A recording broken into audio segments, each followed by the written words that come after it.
Hi guys, great to be here with you today. As we continue looking at heroes of faith, we move on to Abraham. And remembering what faith is from Hebrews 11 verse 1, it says that faith is having confidence in what we hope for and assurance about what we do not see. And if you want to read more about Abraham, then you'll find his story from Genesis 12 to 25. A bit of background to Abraham. One thing that is important to know is that he did not have any children, and it was a long time until he did. I know, that was a little bit of a spoiler.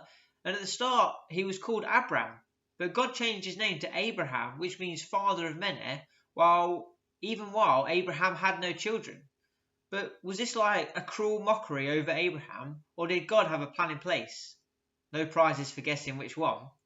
God sees what is coming up next. God knows the future. To Abraham, that could sounded ridiculous to be called that, especially when Abraham reached 99 years old. But God is not limited by what we think is possible. In Genesis 12, we start reading about Abraham, and the first thing that happens with Abraham is that God says, "Go from your country, your people, your father's household, to the land I will show you."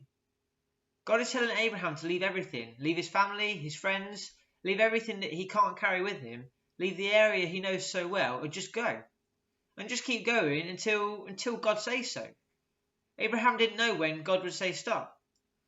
One of the things that I find hard to do for God is change. Often we don't like to do anything that means a lot of change, as change can be scary, it can be unknown, and can be full of anxiety and fear.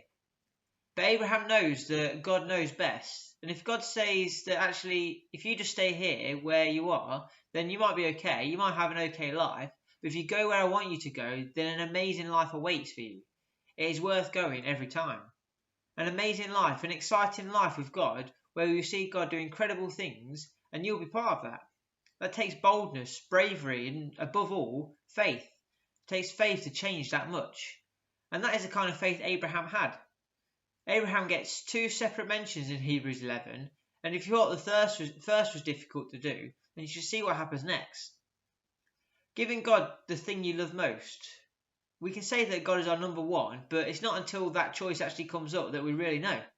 Abraham loved his wife and they weren't able to have children together, but God gave him the gift of having a baby and they called him Isaac. Reading through the story and through the life of Abraham, it becomes quite clear how much both of them, particularly Sarah, loved Isaac and they wanted the most for their child. God gives Abraham a test. Abraham says that God is the most important in his life. And when God says he wants him to sacrifice his son, to sacrifice Isaac, that's what you call crunch time. Will Abraham say no? Saying that no, my son is more important to me and I can't lose him. Or will Abraham say yes, put his money where his mouth is and do what God wants him to do? God had already told Abraham in Genesis 14, 4 to 5, that he would have a child with Sarah, and that if he could count the stars in the sky, then he'd be able to count his offspring as well. Which doesn't really make sense why God would ask him to sacrifice him. But with all that going through Abraham's mind, it says in Genesis 22:3 that Abraham doesn't seem to respond to God. He just gets up early the next morning and off they go to do what God asked him to do, showing why he is a hero of faith. So Abraham gets prepared, and just before he goes through with it, God comes out of nowhere and stops that from happening and provides a ram instead. At such an important time in Abraham's life, he could be thinking that there's no way out. He could be thinking that all hope would be lost. But then God shows up. That can often happen, really. And at times when we feel there is no way out, that there is no hope left, God shows up.